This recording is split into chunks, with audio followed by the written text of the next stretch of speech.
जंगल में गरीब का घर। किसी गांव में राधिका नाम की औरत अपने परिवार के साथ रहती थी। राधिका की दो बेटियां थी, गीता और बबीता। राधिका का पति गांव के जमींदार के यहाँ मजदूरी का काम करता था, लेकिन साथ ही वो एक नंबर का शराबी था। शाम को उसे मजदूरी के जो भी पैसे मिलते थे, उन पैसों से वो शराब पी लेता था। वो बहुत ही कम पैसे राधिका के हाथ में देता था, जिस वजह से घर चलाना बहुत मुश्किल हो रहा था। जब भी राधिका अपने पति जग्गू से पैसे को लेकर शिकायत करती, तो जग्गू उसे मारना पीटना शुरू कर देता था। दूसरी तरफ राधिका की सास कमला हमेशा अपने बेटे जग्गू की तरफदारी करके राधिका को भला बुरा कहती थी। फिर एक दिन राधिका की बड़ी बेटी गीता बहुत बीमार पड़ जाती है। सुनिए जी, हमारी बड़ी बेटी गीता को तेज बुखार है, उसे फौरन किसी डॉक्टर के पास ले जाना होगा, वरना उसकी हालत और खराब हो जाएगी। अरे तेरा दिमाग खराब हो गया है क्या? डॉक्टर को देने के लिए पैसे कहाँ हैं? पैसे क्या तेरे बाप के घर से आएंगे? सुबह आपके कपड़े धोते वक्त मैंने आपकी जेब में पैसे देखे हैं, उन पैसों से हमारी बेटी की दवाई आ जाएगी। अरे वो पैसे तो मैंने अपनी शराब के लिए बचा के रखे हैं। आज संडे का दिन है, आज तो मैं विलायती पीऊंगा। आप कैसे बेरहम पिता हो, अपनी बीमार बेटी की फिक्र छोड़कर आप शराब के बारे में सोच रहे हो। देखिए मुझे वो पैसे दे दीजिए, वरना पता नहीं मेरी बेटी का क्या हाल हो जाएगा। एक बार कहा ना तुझसे, मैं तुझे एक फुटी कौड़ी भी नहीं देने वाला। तू और तेरी बिटिया, तुम तीनों मुझ पर बोझ हो गई हो। जाकर कहीं कुएं में मर जाओ, ताकि मुझे रोज रोज की झंझट से छुटकारा मिल सके। इतना कहकर जग्गू घर से बाहर चला जाता है। माँ जी आप ही कुछ पैसे दे दीजिए, ताकि मैं अपनी गीता का इलाज करवा सकूं। देखिए ना, बुखार के कारण बेचारी कितनी तड़प रही है। तेरी नालायक बेटियों के ऊपर खर्च करने के लिए मेरे पास फूटी कौड़ी भी नहीं है। मैं तो चाहती हूँ बुखार से ये मर जाए, मेरे घर से एक मुसीबत तो कम होगी। इतना कहकर कमला टीवी देखना शुरू कर देती है। हे भगवान, ये कैसी जिंदगी मिली है। मेरा पति हम लोगों की तरफ जरा भी ध्यान नहीं देता। अगर मेरी बेटी को कुछ हो गया तो फिर मैं क्या करूंगी। तभी खिड़की के पास से राधिका को एक आवाज सुनाई देती है। राधिका पलट कर देखती है, खिड़की पर उसके पड़ोस में रहने वाली आरती खड़ी थी। तेरे घर में जो कुछ हुआ मैंने सुना है, तू फिक्र मत कर, मैं तुझे तेरी बेटी की दवाई के लिए पैसे दूंगी, लेकिन बाद में मुझे आपके पैसे लौटाने भी पड़ेंगे। आप तो जानती हो मेरा पति मुझे 1 रुपया नहीं देता, फिर भला मैं आपके पैसे कैसे लौटाऊंगी। तू मेरे पैसों की चिंता मत कर, पहले अपनी बेटी का इलाज करवा। ये कुछ पैसे हैं, अपनी बेटी को किसी अच्छे डॉक्टर के पास ले जा। इतना कहकर आरती राधिका को कुछ पैसे देकर वहां से चली जाती है। उन पैसों को पाकर राधिका बहुत खुश होती है और फौरन गीता को डॉक्टर के पास ले जाती है। दवाइयां खाने के बाद गीता की हालत में सुधार हो जाता है। इस तरह कुछ दिन बीत जाते हैं। फिर एक दिन, ये देखो माँ, मैं तुम्हारे लिए नई बहू लेकर आया हूँ।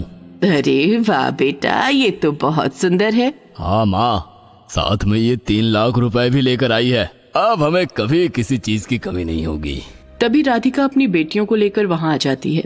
जग्गू के साथ दूसरी औरत को देखकर राधिका के सर पर आसमान टूट पड़ता है। ये सब क्या है? ये औरत कौन है? ये मेरी नई पत्नी है, आज से ये इसी घर में रहेगी। लेकिन मेरे होते हुए आप दूसरी शादी कैसे कर सकते हो? देखो, मैं कानून अच्छी तरह से जानती हूँ। आप इसे इसी वक्त घर से बाहर निकाल दो, वरना मैं पुलिस में शिकायत कर दूंगी। अरे चुप हो जा, बड़ी आई पुलिस में शिकायत करने वाली। तू तो दहेज में एक फूटी कौड़ी भी नहीं लाई थी, लेकिन ये पूरे 3 लाख रुपए लेकर आई है। मैं कुछ नहीं जानती, मैं इस औरत को इस घर में बर्दाश्त नहीं कर सकती। इसे इसी वक्त घर से बाहर निकालो। तभी जग्गू के साथ आई निकिता कहती है, ये औरत तो कुछ ज्यादा ही पटर पटर कर रही है। जग्गू डार्लिंग, इसका कुछ इंतजाम करो, वरना मैं वापस चली जाऊंगी। नहीं, तुम कहीं नहीं जाना। अब तो सिर्फ एक ही रास्ता है, इन तीनों को ठिकाने लगाना होगा, वरना हम चैन से नहीं जी पाएंगे। बहू बिल्कुल ठीक कहती है, इन तीनों को जान से मार दे जग्गू, तभी हमें मुसीबत से छुटकारा मिलेगा। ये सुनकर राधिका घबरा जाती है और अपनी बेटियों को लेकर घर से बाहर भागने लगती है। लेकिन तभी तीनों राधिका और उसकी बेटियों को पकड़ लेते हैं। मैं इन तीनों को बैलगाड़ी से जंगल में ले जाता हूँ, उसके बाद वहाँ के जंगली जानवर इन्हें खा जाएंगे और इनकी लाश तक नहीं मिलेगी। फिर जग्गू उन तीनों के मुंह में पट्टी बांधकर उन्हें बैलगाड़ी में लाद कर पास के जंगल में ले जाता है। उसके बाद जग्गू उन तीनों को पेड़ से बांध देता है। आप हम पर इतना अत्याचार क्यों कर रहे हो? अरे मेरे ना सही, कम से कम अपनी मासूम बेटियों के बारे में तो सोचो। अपनी बकवास बंद कर, मुझे तुम तीनों से कोई मतलब नहीं है। उसके बाद जग्गू वहां से चला जाता है। जंगल में जानवरों की तरह तरह की डरावनी आवाजें गूंज रही थी। माँ मुझे बहुत डर लग रहा है। मैं मरना नहीं चाहती, मुझे बचा लो। तभी उन तीनों की गंध पाकर एक शेर वहां आ जाता है। शेर को देखकर राधिका और उसकी बेटियां डर के मारे थर थर कांपने लगती हैं। माँ लगता है ये शेर हमें मारकर खा जाएगा, कुछ करो। मेरी प्यारी बेटियों, अब हमारे सामने बचने का कोई रास्ता नहीं है। अब हमें सब कुछ अपनी तकदीर पर छोड़ना होगा। दुआ करो कि अगले जन्म में हमें अच्छी जिंदगी मिले। शेर उन तीनों को खाने के लिए आगे बढ़ने लगता है, लेकिन तभी अचानक वहां एक बंदर आ जाता है। बंदर के हाथ में एक जलती हुई मशाल थी। बंदर आग से शेर को डराना शुरू कर देता है।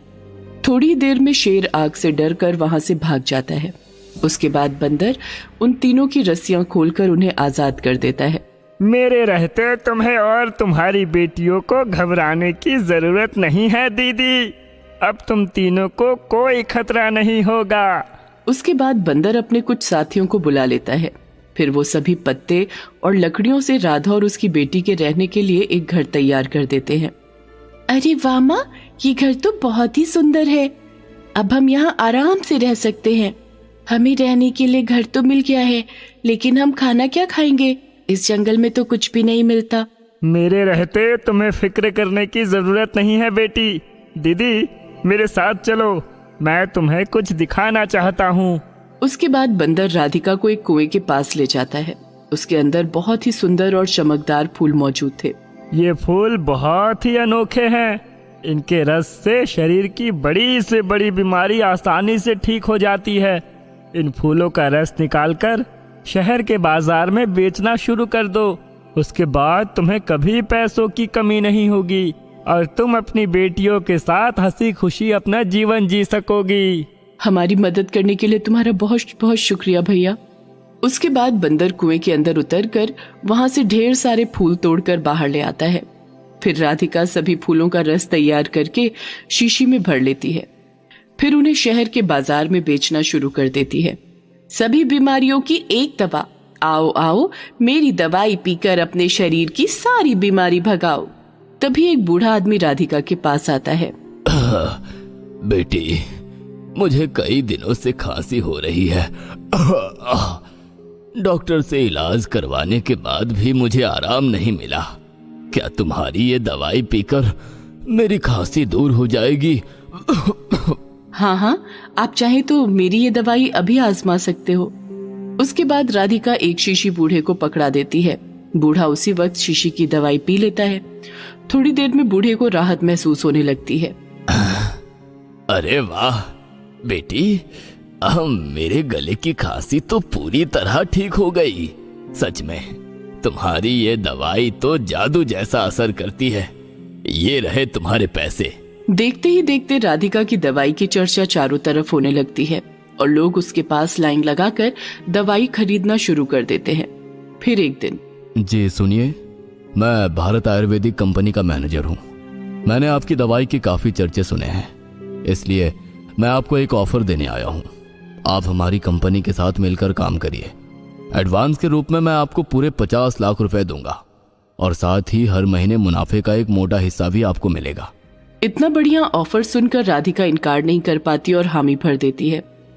उसके बाद तो राधिका और उसकी बेटियों के ऊपर मानो पैसों की बारिश होने लगती है। राधिका अपनी दोनों बेटियों को शहर के सबसे बड़े स्कूल में पढ़ाना शुरू कर देती है। वहीं दूसरी तरफ जग्गू की पत्नी निकिता दोनों माँ बेटे को घर से बाहर निकालकर पूरे घर पर कब्जा कर बैठ जाती है। जग्गू शराबी था। शराब की वजह से उसका पूरा शरीर कमजोर पड़ चुका था। अब उससे मेहनत का काम नहीं किया जाता था, इसलिए दोनों माँ बेटे सड़कों पर लोगों से भीख मांगना शुरू कर देते हैं। इसी तरह एक दिन राधिका की नजर जग्गू और उसकी माँ पर पड़ती है। दोनों लोगों से गिड़गिड़ाकर भीख मांग रहे थे। उन दोनों की ये हालत देख राधिका को उन दोनों पर जरा भी तरस नहीं आता, बल्कि उसे एक प्रकार का सुकून मिलता है, क्योंकि उन दोनों ने राधिका और उसकी बेटियों पर बहुत अत्याचार किए थे। किसी ने सच ही कहा है, हमारे द्वारा किए गए बुरे कर्मों का फल हमें यहीं चुकाना पड़ता है। उसके बाद राधिका उन दोनों को नजरअंदाज करके वहां से चली जाती है।